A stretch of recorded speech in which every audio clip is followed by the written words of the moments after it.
Hi friends, it's May 1st. It's Chad here from the greenhouse. Do I have to keep on saying Colorado Giants? I think at this point you probably know. It still seems like it's a thing to do. So yes, it's me, Colorado Giants. Today we're in the greenhouse. Let me tell you what we're gonna do. So what we're doing is getting ready to put the pumpkins inside here so we can get rocking and rolling. No more slow walking and dragging our feet. It's time to go. Before we get started, make sure you subscribe to the channel. We're getting into the gardening season and a lot of people are getting oot in a boot doing their gardening projects. So if you're new here, welcome. My name's Chad. My family and I, we grow giant pumpkins in this here greenhouse.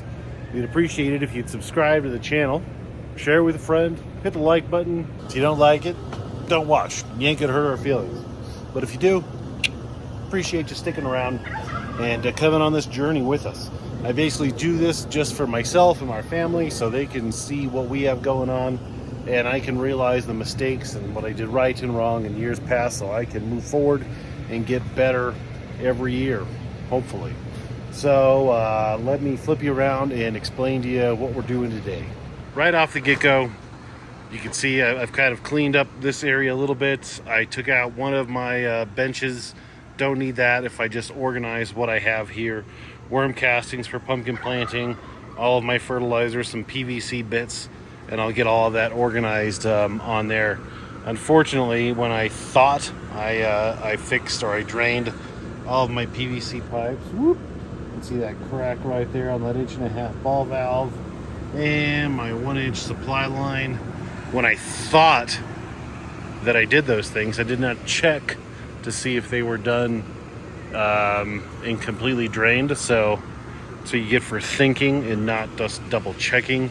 Oops on my part. But it's okay. I have ideas on how to make it better, and I got all the pieces and parts to do all that, and all my fertilizer and whatnot. But the main thing today that we're gonna do is got my BCS rototiller. We're gonna till everything up, probably go through, do 2 laps. Now that the emus are not gonna be in here, I'm gonna spray some weed killer. I don't have a problem spraying weed killer in here. My bees are not gonna get in here, so I can spray some kill stuff and it's not gonna kill my bees or any other beneficial bugs. So run the tiller through, kill the grass that's unwanted, and then we'll put up the mini hoop houses. The orientation is going to be 1, 2, and 3. So I'm gonna move both of those shade cloths to the middle because this is the side that gets the morning sun and that, well, rather the late afternoon sun. It gets real hot. So that's the plant that I'm gonna shade. This side doesn't really need quite as much shade. In a perfect world, I would have oriented the greenhouse in this direction so it'd come over the top, but my property's not aligned that way, and I didn't. So that's that. Enough talking. Let's get to it. When we come back, through the magic of time and editing, all this will look so much better. So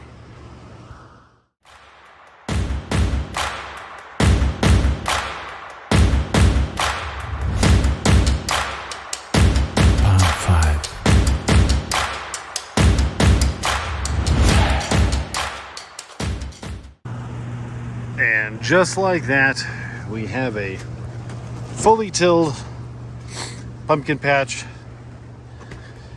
And every time I do that, it reminds me of how out of shape I am.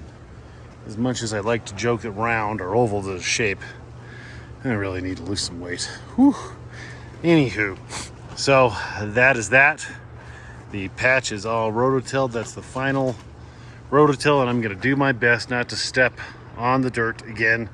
And I put down my walking board so now you can see each plant's defined growing area. If you're new to the channel, I grow obviously in a greenhouse, and I try not to walk my soil. That's something that some pumpkin people do and some pumpkin people don't, is they will put down walking boards so that they're not walking and compacting their soil. You can see along the edges where I am going to walk that I've already kind of compacted this down a good bit. And You know, herein is the lesson of ridiculousness when it comes to growing giant pumpkins. And I'm going to turn this around. We're going to talk face to face on this one.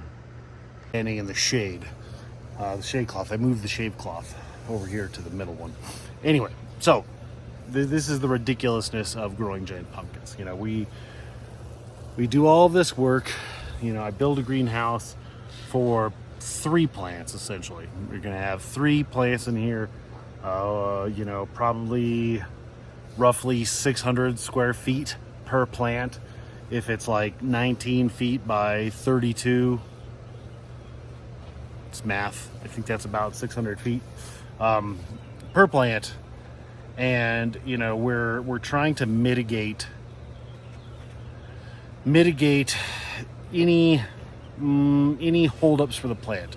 You know, I'm not walking on the dirt so that the roots can grow better. You know, the same roots that over time will break cement and, you know, ruin the foundation of a house.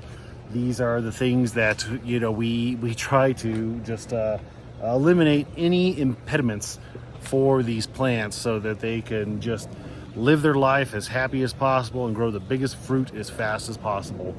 But there is something intrinsically ridiculousness about this hobby. You know, I guess my other hobby too, like fighting robots. I build machines that are designed to break one another and break the other guy. It's pretty ridiculous. But hey, I guess I have a sickness. It is what it is. Which is a good segue into another topic of, you know, as we go through this year, and if you've watched videos past, just because this is how I do something or this is how another pumpkin grower does something does not mean in any way, shape, or form that you cannot grow a pumpkin that's 1,000 pounds in your backyard, hitting it with Miracle Grow every other day. If you have a green thumb and you're a pretty decent gardener, you can grow a giant pumpkin easy. It's a piece of cake. You know, the plants are vigorous and aggressive and relatively hardy. If you know, can keep your tomato and cucumber and watermelon plants alive, you can keep a giant pumpkin plant alive, and you can grow, you know, a pumpkin that will be too big for you to move by yourself really, really easy.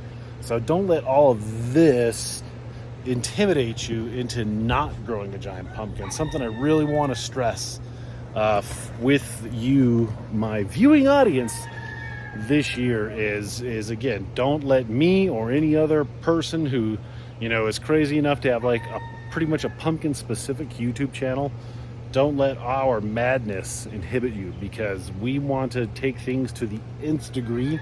I want to grow a 2,000 pound pumpkin. I want to grow a new state record. I want to, you know, push myself and, you know, everything I can, what is possible in Colorado.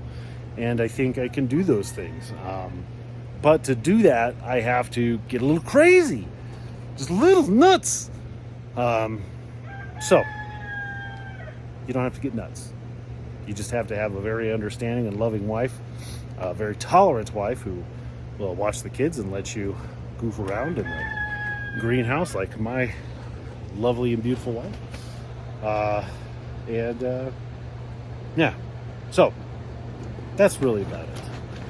3-minute tangent on the silliness of what we do, but hey, you know, it's my life.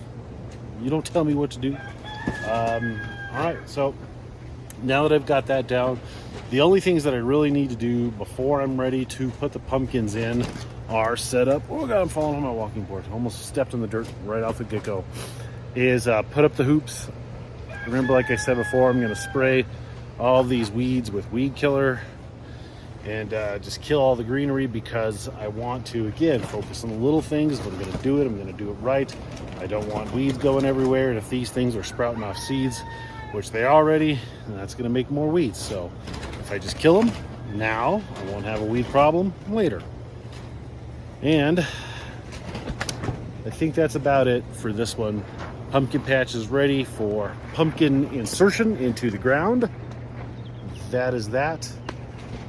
Maybe I'll make a video on transplant, which will be setting up the hoop houses, which is something I would recommend for you, even you know, not as serious growers, and how I take my pumpkin plants from the pot inside. I remembered a question just now. What am I growing them in? It's a small hydroponic grow tent. You can get it from a grow store. It's good for tomatoes and peppers, and probably in my area, they grow the other stuff in it. To each is their own. But it's just a grow tent that allows me to grow inside. And one of these years, when I'm not behind, I do want to start like super hot pepper plants and tomatoes and things in that. Get them a really good jump start and grow some more of our own food. But enough rambling. Thanks for watching. Subscribe to the channel. Hit the like button. Questions, comment below. I'll see you next time.